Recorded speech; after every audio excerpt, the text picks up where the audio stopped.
minha família, por parte do meu pai, veio da Lituânia, de um shtetl chamado Dussato.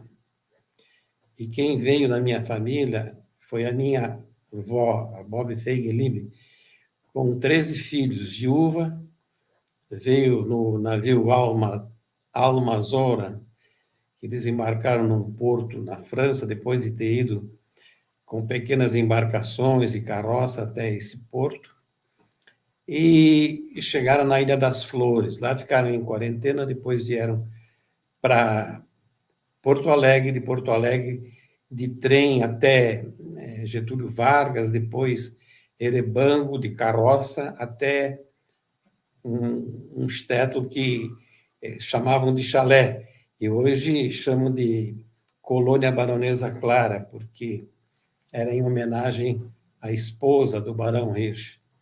Então, essa é a minha história por parte de pai. Por parte de mãe, a família Schuchmann, eles vieram da Polônia, de um shtetl chamado Pinsk.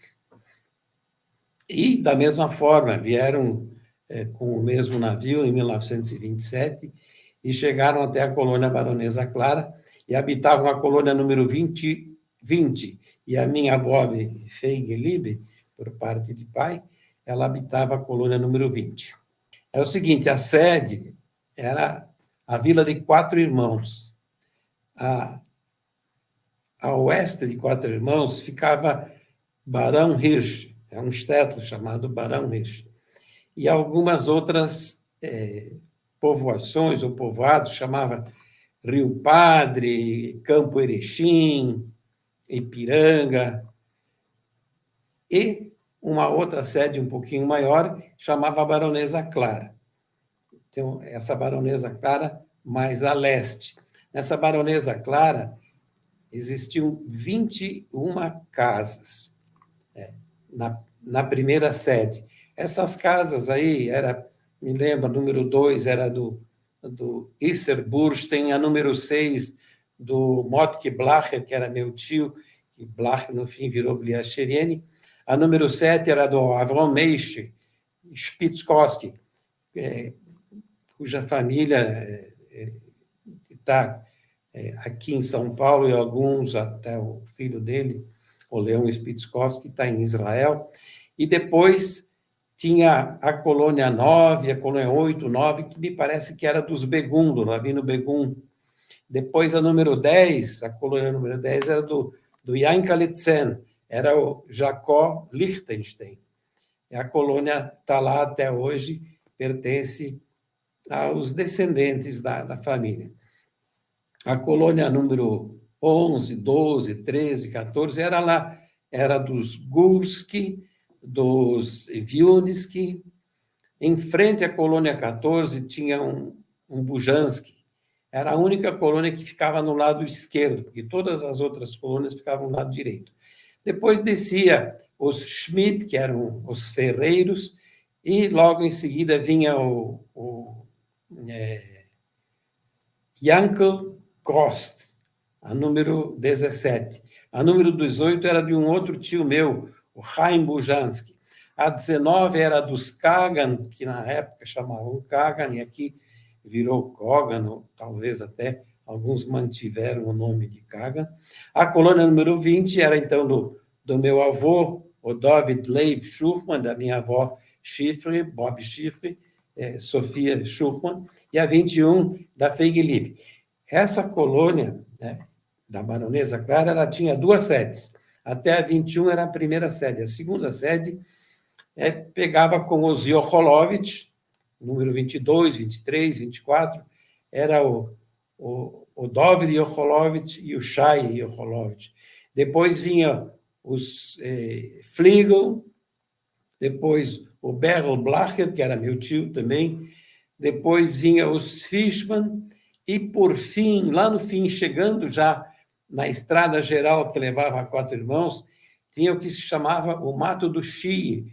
O Xie Eisen era um rapaz ídis que faleceu há um ano, mais ou menos. Era um caso interessante, que depois podemos discutir a respeito dele, ficou esse Mato do Xi, ficou lá até hoje, tem até uma estrela de 6 pontas, e está escrito lá Mato do Xi, porque ele nunca saiu do mato, que ele vivia lá com a irmã reclusa, tinha problemas mentais, eles morreram por lá. O Xi até morreu no hospital, a irmã morreu na própria casa. E, assim, terminava a colônia baronesa até chegar em Quatro Irmãos. E depois pegava a colônia do Barão Hirsch. Eu morava na colônia Baronesa Clara, na colônia 21, e em Quatro Irmãos já tinha um hospital, que hoje virou um museu. Esse hospital, ele era mantido pela Jewish Colonization Association, a nossa ICA, e, na época, o médico lá era o Dr. Otto. E a minha mãe entrou em trabalho de parto e meu pai teve que buscar os cavalos no potreiro, embrochar a carroça, ou arriar os animais, para levar a minha mãe até Quatro Irmãos para ela ser atendida pelo Dr. Otto no hospital da cidade.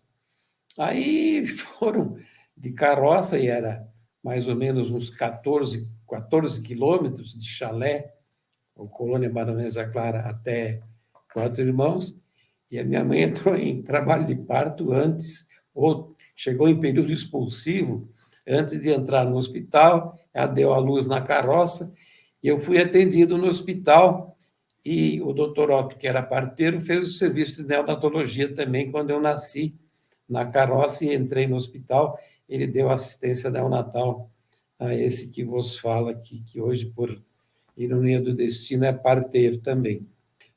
Eu me lembro bem do doutor Otto, quer dizer, como criança, eu lembro bem o sotaque que ele tinha, o R gutural, e a atenção que ele dedicava a todos os pacientes. Eu acho que ele era um grande médico, e ele, como parteiro, ele teve muitas histórias interessantes, salvou muitas vidas de mães e de recém-nascidos, e tanto é que, até hoje, todos lembram dele com muita admiração. Tinha uma vida comunitária religiosa. Em Quatro Irmãos tinha um sheikhet, que era o Nossen Capote. Ele vinha de Aranha. Aranha era um veículo tracionado por um cavalo. Ele vinha uma vez por semana e fazia a matança dos animais à moda kosher ou kasher. No sábado ou na sexta-feira, era o dia que a comunidade se reunia no fim da tarde e o pessoal ia para o Spritzer. O Spritzer era uma cachoeirinha que tinha, antes de chegar, na frente da colônia 19, antes de chegar na colônia 20, tinha um riozinho, era uma cachoeirinha, e lá tinha a mikve e tinha o Spritzer. O Spritzer era o lugar que o pessoal tomava seu banho semanal. Então, depois do banho semanal e da mikve, enfim, descia-se um pouquinho mais abaixo, em frente à colônia 20, tinha o colégio. O colégio era a sinagoga, era o salão de baile, era o local do teatro, ficava em frente à colônia 20. Então, essa era o shir, o sheikh, era a coletividade que se reunia em torno da religião, para manter a tradição judaica. E os costumes era não trabalhar no sábado. O sábado era respeitável, então, no sábado, a gente ia de casa em casa. Eu me lembro, a gente ia na casa, sem bater, sem avisar, sem nada.